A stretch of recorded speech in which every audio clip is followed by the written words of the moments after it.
21. Sin and Righteousness. The purpose of these studies of sin has been to set forth the religious meaning of sin, its theological meaning.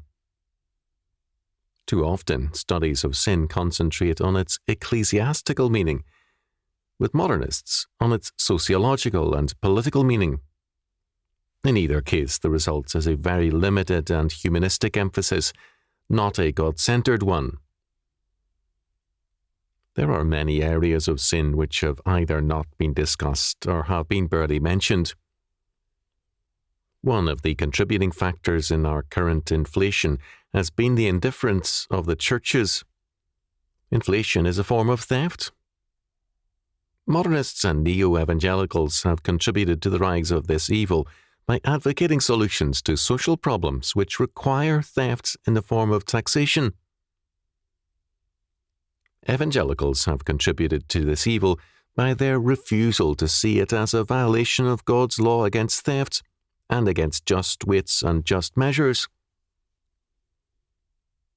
The federal government, and virtually every modern state as well, has added to its sin of theft the sin of false witness. Statistics released annually tell us what the rate of inflation is.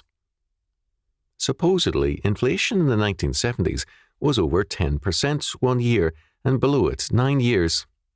However, any comparison of 1970 and 1980 prices makes clear this is a lie.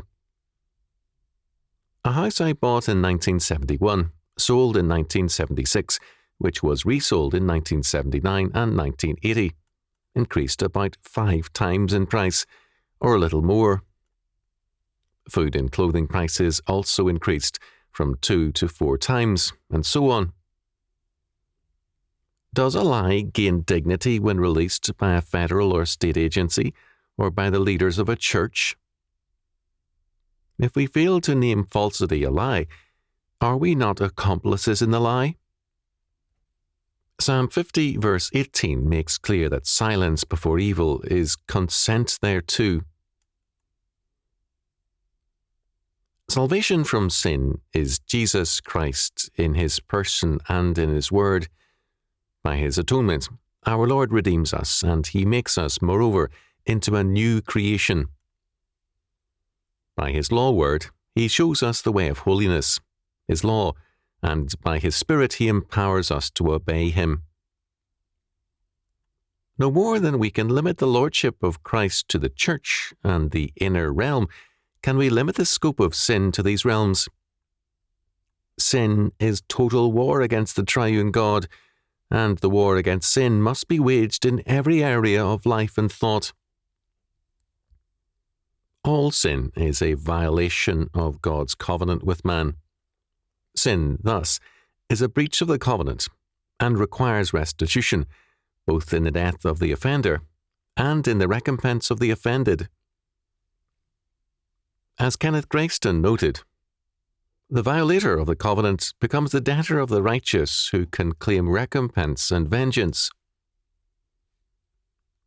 Man, as covenant breaker, is debtor to God and under sentence of death for treason. God, in Christ, makes the recompense and pays the death penalty to restore us to covenant communion and obedience. As the Shorter Catechism, answer 14, states it, sin is any want of conformity unto or transgression of the law of God. In 1 John chapter 3 verse 4 it is stated very clearly, whosoever committeth sin transgresseth also the law, for sin is the transgression of the law. Sin is rebellion against God in word, thought, and deed. The antithesis of sin is the obedience of faith, for faith without works is dead. James chapter 2 verse 26. Sin is an act, but it is much more than an act. It is a total and willful choice against God, an affirmation of an autonomous standard of good and evil in defiance of God's law. Genesis chapter 3 verse 5. The scope of the consequence of sin, the fall, is total. St. Paul tells us that the whole creation groans and travails in expectation of its final deliverance into the new creation. Romans chapter 8, verses 19 to 23. The war against sin, therefore, must also be total. We are required to plant our feet on all things and to claim them for Christ, and to place all things under the ministrations and requirements of His Word. Joshua chapter 1, verses 2 to 9, Matthew chapter 28, verses 18 to 20.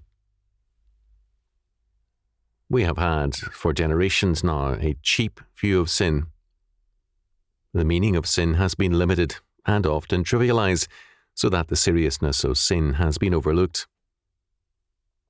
I recall some years ago, hearing with a great sense of shock, a man declare that everyone who smokes goes to hell. Even with my youth and only a few minutes of exposure to the man, I knew him for what he was, a harsh and hypocritical man with a minimal knowledge of the Bible. He was a self-elected St. Peter, determined to limit heaven to those who pleased him. He viewed many of the Old Testament saints with disgust, wanted to discourage interest in the Old Testament, and to limit all understanding of the New Testament to his own blindness. While this is an extreme example, it illustrates a point. Our doctrine of sin depends on our doctrine of justice or righteousness. If our concept of justice is a limited, humanistic, or trifling one, then our doctrine of the violation of justice, sin, is a trifling one.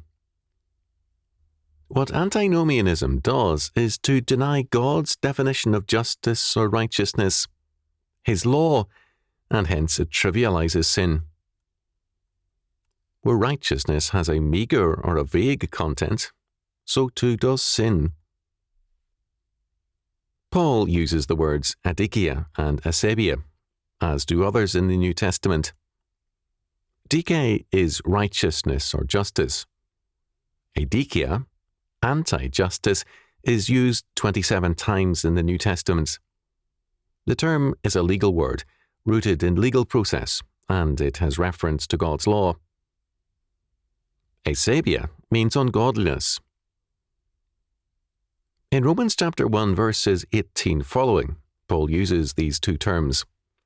Sin, or ungodliness, or unrighteousness, is enmity to God and the contempt for and violation of God's law. As W. Gunter pointed out, 2 Timothy chapter 2 verse 19 warns the community that unrighteousness is not compatible with calling on God's name.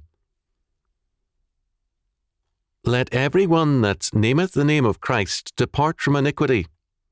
2 Timothy chapter 2 verse 19. The word translated iniquity is adikias, unrighteousness or injustice, that is, the violation of God's law. To teach antinomianism or unrighteousness is condemned by our Lord. Matthew chapter 5 verse 19. We are called to righteousness. The purpose of God's grace unto salvation is the reign of justice or righteousness. As sin hath reigned unto death, even so might grace reign through righteousness unto eternal life by Jesus Christ our Lord. Romans chapter 5 verse 21. Antinomianism is a contempt for and a denial of God's grace.